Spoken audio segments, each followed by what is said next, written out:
अकोल्यातून महत्त्वाची बातमी समोर येते। 5 सराफा दुकानांवर आयकरनं धाड टाकली। अकोल्यात आयकर विभागानं कारवाई केली आहे।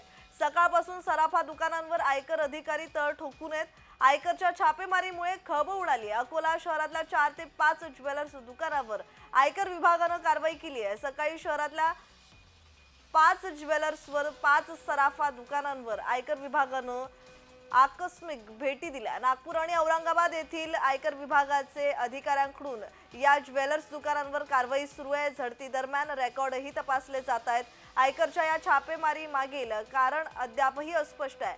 आयकर छाप्याला राजकीय किनार असल्याचा अंदाज वर्तवण्यात येतोय। दरम्यान सकाळपासून या ज्वेलर्स दुकानांवर या सराफा दुकानांवर आयकर विभागाचे अधिकारी तळ ठोकून आहेत। दरम्यान आयकर विभागाच्या याच छापेमारी कारवाईनं आता मोठी खळबळ उडाली। आताची सर्वात महत्त्वाची बातमी आपण पाहतोय। अकोल्यात 5 सराफा दुकानांवर आयकरनं धाड टाकली। आयकर विभागाची ही कारवाई। तर सकाळपासून सराफा दुकानांवर आयकर अधिकारी तळ ठोकून आहेत।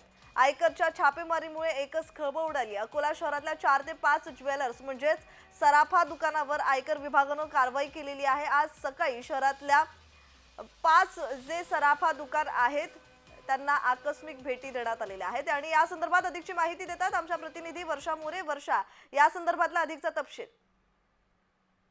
नक्कीच प्रज्ञा, याच्या आधी सुद्धा आयकर विभागाच्या अनेक दुकानांवर जे आहे ते छापा पडला होता। आज सकाळी सुद्धा जे आहे 4 ते 5 ज्वेलर्स दुकानावर जे आहे आज कारवाई केली आहे। आणि त्याच्यामध्ये जे आहे पूनम ज्वेलर्स, अग्रवाल ज्वेलर्स आणि ईशा ज्वेलर्स याच्या व्यतिरिक्त सुद्धा आणखी काही ज्वेलर्स जे आहे त्या दुकानांना आयकर विभागाने भेटी दिल्या आहे। आणि काही झडती दरम्यान त्यांचे रेकॉर्ड सुद्धा तपासले जात असल्याची माहिती आहे। सध्या या छापेमारी मागील कारण काय ते अद्याप स्पष्ट झालेलं नाही आहे। आणि या छाप्याला जे आहे राजकीय किनार असल्याचा अंदाज वर्तवण्यात येत आहे। जी जी जी, धन्यवाद वर्षा तुम्ही दिलेल्या माहितीसाठी।